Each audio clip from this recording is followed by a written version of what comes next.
Kaip ir visiems statomiems pastatams, taip pat parduodamam ar nuomojamam būstui, taip ir šiam Palangos mieste renovuojamam kultūros centro pastatui yra būtinas energinio naudingumo sertifikatas, kuris parodo suvartojamos energijos sąnaudas.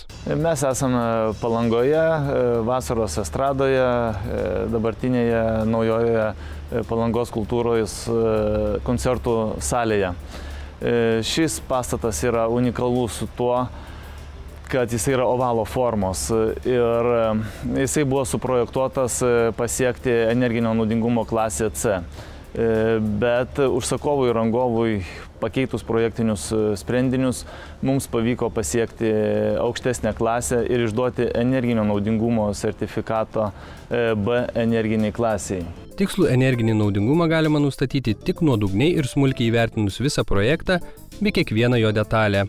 Tai atlikti gali tik geriausių šios srities specialistai. Mūsų įmonės ekspertai skaičiuoja sertifikatus ne tik iš užsakovo pateiktų dokumentų, projektų, deklaracijų, kadastrinių bylų, bet ir visą laiką važiuoja į objektų apžiūros, į pačius objektus. Pasirenkant įmonę atlikti energinio naudingumo sertifikavimą didelės kvadratūros pastatams, patartina įvertinti įmonės ar eksperto atliktų darbų apimtis, nes vertinant, skaičiuojant didelės kvadratūros pastatus, reikia turėti tam tikrų įgūdžių ir patirties.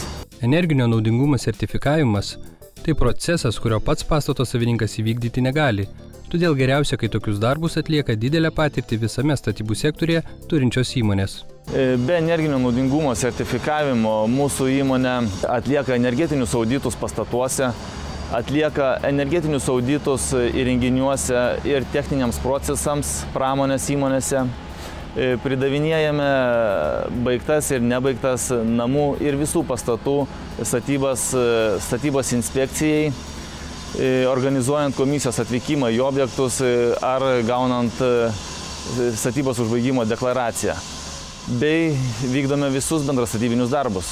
Kiekvienas, norintis gauti energinio naudingumo sertifikatą, turi atlikti kelis labai paprastus žingsnius. Jisai turėtų tiesiog kreiptis, susirasti sertifikavimo įmonę ir kontaktuoti juos, perkalbėti su jais, pateikti sertifikavimo įmoniai reikalingus dokumentus sertifikavimui atlikti. Žinoma, reikia atsakyti į klausimų anketą prieš pateikiant dokumentus, ta prasme pasirašyti sutartį ir šiaip žmonėms darom tokias paslaugas, kad nereikėtų niekom rūpintis. Svarbu paminėti, jog energinis sertifikatas nekilnojamo turto savininkui suteikia galimybę savo turtą parduoti brangiau, jei šis įvertintas aukštesne naudingumo klase.